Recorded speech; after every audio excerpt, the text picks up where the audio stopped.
Ya, kali ini saya akan mencoba ya berbagi pengalaman ya.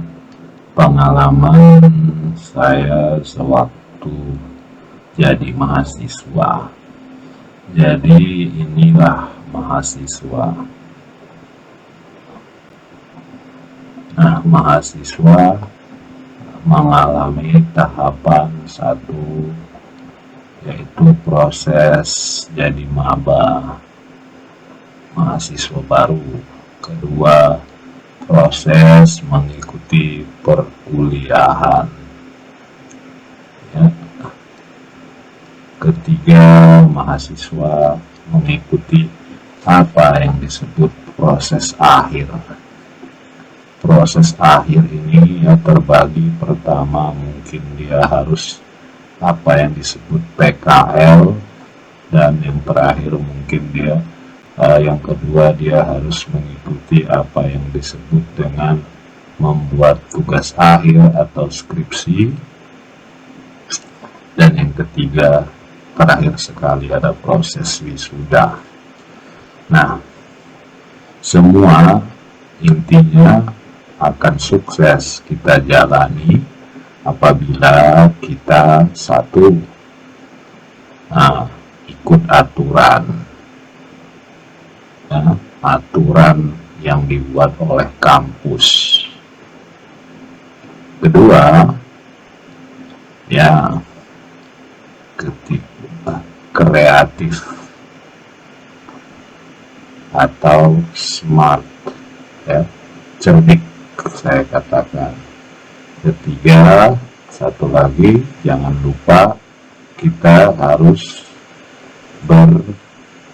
berkelompok atau berteman, ada teman kita untuk berdiskusi, belajar bersama dan sebagainya. Nah, yang paling sering jadi kendala adalah ketika kita sampai pada tahapan pembuatan TA maupun skripsi. Kenapa? Dalam sukses atau tidaknya kita dalam hal TA dan skripsi, ada faktor pertama, itu adalah diri sendiri.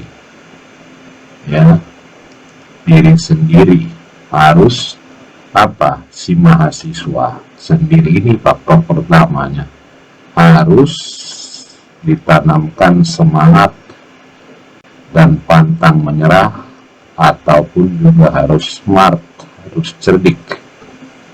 Kedua, yang terlibat dalam hal ini adalah dosen dobi, yaitu dosen pembimbing. Ada kampus yang terdiri dari 1-2 dosen, ada kampus yang hanya 1 orang dosen saja. Nah, di sini yang ingin saya ceritakan adalah dalam hal dobi ini. Kalau seandainya kita dobing 1, dobi 2, ya ada 2. Jadi kadang mahasiswa dia hanya mendatangi atau diskusi dengan dosen pembimbing 1, padahal ini dobi 2 juga harus kita diskusi ya. Tanpa ada ACC dari dobi 1 maupun dobi 2, Anda tidak bisa sidang. Jadi intinya, nah ini kita mahasiswa, kita harus membuat 2, 1 kita bimbingan, 1 lagi dengan pembimbing 1 dengan pembimbing 2. Jadi jangan kita tunggu, jangan tunggu selesai dari pembimbing 1 baru ke pembimbing 2. Harus dalam hal pembimbing dobi 1, dobi 2 ini harus bersamaan. Nah, ini yang harus kita lakukan supaya kita tidak tunggu menunggu Nah, pertanyaannya, apakah diperbolehkan? Ya, tentu saja diperbolehkan. Ya, ini semua tergantung kepada ya cara menyampaikan atau mendekati dosennya, meminta tolong supaya dia membimbing kita secara bersamaan. Atau kalau dia tidak mengasih tahu, tidak apa-apa, tidak perlu dikatakan bahwa saya sudah bimbingan, tidak, bersamaan saja kita lakukan. Nah, secara bersamaan ini ada kode etiknya. Apa kode etik di sini? Ya, jangan pernah ya mengadu apa? Saran. Ya, jangan kita katakan kalau pendapat dosen pembimbing satu seperti ini, ya kamu bilang ke dosen pembimbing dua, pembimbing satu bilangnya begini, kamu bilang pembimbing satu dari saran. Jangan, semua saran itu adalah ya untuk perbaikan skripsi ataupun tugas akhir. Jadi tetap disinilah yang dibutuhkan apa yang disebut dengan ya yang perlu adanya penelitian, ya penelitian terdahulu, ya berupa jurnal ataupun skripsi ataupun TA-TA yang lalu yang kamu jadikan sebagai referensi. Jadi katakanlah dosen pembimbing satu mengatakan A, dosen pembimbing 2 mengatakan B. Ini A dan B berbeda.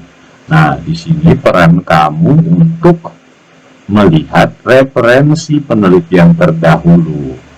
Ya, kamulah yang menyimpulkan mana yang terbaik. Nah, itulah yang kamu buat. Bukan kamu adu dosenmu antara pembimbing satu dengan pembimbing 2.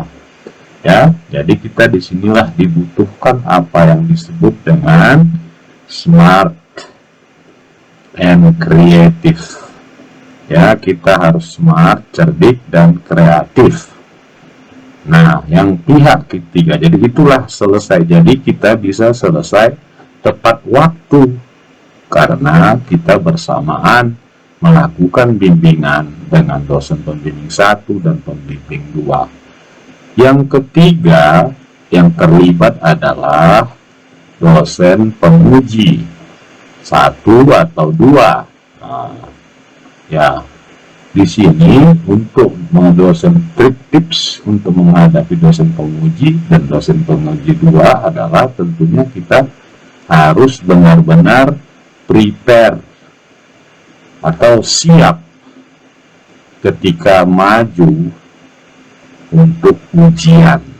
Nah, apapun itu, ujian proposal atau apapun itu, kita harus benar-benar siap dan harus benar-benar menguasai tugas akhir ataupun skripsi kita. Ya, mudah-mudahan kita pasti akan berhasil, ya. Jadi demikian saja sharing saya, ya, supaya kita tepat waktu dan tidak terlambat karena hal-hal tersebut. Demikian tips singkat saya pada hari ini. Terima kasih, semoga bermanfaat.